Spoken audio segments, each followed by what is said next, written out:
श्री सद्गुरुदेव वचनामृत जीवन तत्व साधन। नेपाल हिमालय से आने के बाद श्री प्रभु जी ने 3 प्रकार के कार्य आरंभ किए। पहला था योग दीक्षा देकर के शक्तिपात करके साधकों को उच्च ध्यान स्थिति प्रदान करना। दूसरा योग साधनों से रोग निवृत्ति और तीसरा यौगिक क्रियाओं का जन सामान्य में प्रचार। श्री प्रभु जी ने अपने मन से जीवन तत्व साधन को प्रकट किया। ये क्रियाएं देखने में तो साधारण लगती हैं किंतु अमरता को प्रदान करने वाली हैं। श्री प्रभु जी जिन्हें विशेष अभ्यास कराते थे वो 2 घंटे प्रातः, 2 घंटे दोपहर और 2 घंटे शाम को किया करते थे। 1 माह ऐसा करने के बाद ही वृकाग्नि पैदा हो जाती थी। वृक का अर्थ है भेड़िया, भेड़िए जैसी भूख। इसके पैदा होने के बाद भूख लगी ही रहती है। हमने देखा है 10 सेर कच्ची सब्जी, कच्ची चने की दाल, मूंग की कच्ची दाल आदि साधक खाया करते थे किंतु उन्हें फिर भी भूख लगी ही रहती थी। उन्हें रोटी खाने को नहीं दी जाती थी। कच्चा अन्न, फल फूल आदि ही खाया करते थे। इस प्रकार कच्चा अन्न खाते हुए 6 माह जीवन तत्व साधन करने के बाद कायाकल्प हो जाता है। मैं तुम्हें आप बीती सुनाता हूँ। आनंद कंद श्री प्रभु जी ऋषिकेश में विराजमान थे। अमृतसर के दूल्हे के कटरे के कुछ लोग पशुओं की तरह कच्ची सब्जी और कच्ची दाल खा रहे थे। मैं मन में सोच रहा था कि कैसे पशुओं की तरह ऐसे खा रहे हैं। मेरे मनोभाव जान करके प्रभु जी ने मुझसे पूछा कि क्या सोच रहे हो। मैंने कहा प्रभु जी कुछ नहीं सोच रहा। थोड़ी ही देर में मेरे अंदर जलती हुई आग के गोले की तरह की अग्नि प्रज्वलित हो गई। मैं परेशान हुआ। प्रभु जी के पूछने पर मैंने अपनी परेशानी बताई। प्रभु जी कहने लगे कि अच्छा अब तू ये बता कि इन लोगों की तरह कच्ची सब्जियां खाएगा या और कुछ साधन करेगा। मैंने कच्ची सब्जियां खाने की इच्छा प्रकट की। काफ़ी सब्जियां खाने के बाद भी मेरे पेट की अग्नि शांत नहीं हुई।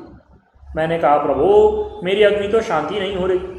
प्रभु जी ने मुझे गंगा में बैठ करके शीतली प्राणायाम के साथ साथ चंद्रबिंब का ध्यान करने की आज्ञा दी। होली के दिन थे। 2-3 दिन इस प्रकार प्राणायाम और ध्यान करने के पश्चात मेरी जठराग्नि शांत हुई। उनके संकल्प से ही अग्नि पैदा हुई और फिर उनकी कृपा से ही शांत हुई। जीवन तत्व साधन करने का अंतिम परिणाम वृकाग्नि उत्पन्न होना है। फिर साधक को भूख लगी ही रहती है। हमने अपने एक बच्चे को जिसका नाम विद्याराम है तथा महासिंहगढ़ी का रहने वाला है उसे नियमित जीवन तत्व साधन कराया। उसकी वृकाग्नि प्रज्वलित हो गई। आजकल वो लड़का दिल्ली में कहीं नौकरी करता है। एक बार लखनऊ में पंचायत प्रदर्शनी लगी थी। पंचायत के डायरेक्टर हमारे बच्चे देवी प्रसाद शुक्ला थे। वहाँ हमने जीवन तत्व साधन का प्रदर्शन कराया।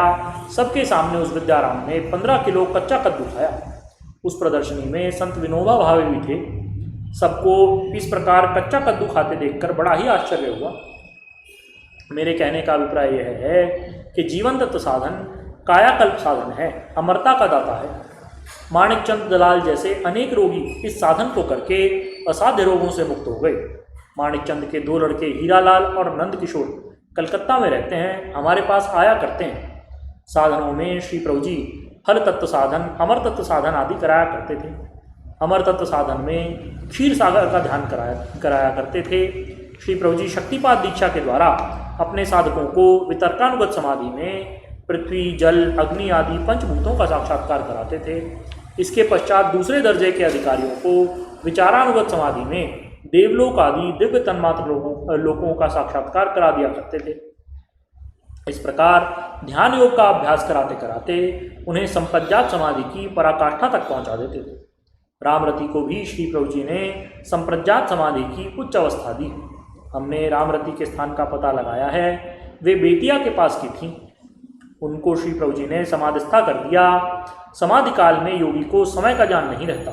रामरति जहाँ समाधिस्थ हुई वहाँ आज मंदिर और धर्मशालाएं बनी हैं।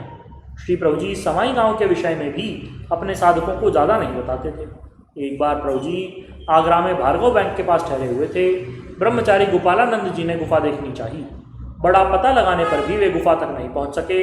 दूसरे दिन प्रभु जी ने अपनी माला उतार करके दी। उनको अनायास ही गुफा का रास्ता मिल गया। गुफा का दर्शन करके वे आए। लाला चंडी प्रसाद मुरादाबाद के ब्रह्मचारी गोपालानंद जी के बहनोई थे। एक दिन वे मुरादाबाद सत्संग करते करते बेहोश हो गए। प्रभु जी को उतार दिया। उत्तर में प्रभु जी ने कहा कि गोपालानंद की समाधि है, 1-2 दिन में वह स्वयं उठ जाएगा, घबराना नहीं। 2 दिन के बाद वे उठ गए। मेरे कहने का तात्पर्य है कि श्री प्रभु जी ने नेपाल से आकर के ऐसे ऐसे कार्य किए जो अपने बच्चों को संस्कार भुगतान करवाने के लिए आवश्यक थे। उन्होंने उन्हीं क्रियाओं का और साधनों का प्रचार प्रसार किया जो उनके बच्चों के कल्याण का कारण बने। श्री प्रभु जी कर्तुम अकर्तुम अन्यथा कर्तुम की सामर्थ्य वाले हैं, अपने बच्चों का सब प्रकार से कल्याण करने वाले हैं। उनका चिंतन करते हुए ध्यान योग का अभ्यास करो जो कल्याण का मूल साधन है। बार बार आशीर्वाद। चलिए श्री सद्गुरुदेव भगवान की जय, परम प्रभु श्री रामलाल जी महाराज की जय, योगीराज अनंत स्वामी श्री चंद्रमोहन जी महाराज की जय, श्री सदाशिव भगवान की जय, श्री वृंदावन बिहारी लाल की जय, श्री शंकर भगवान की जय। हर हर महादेव।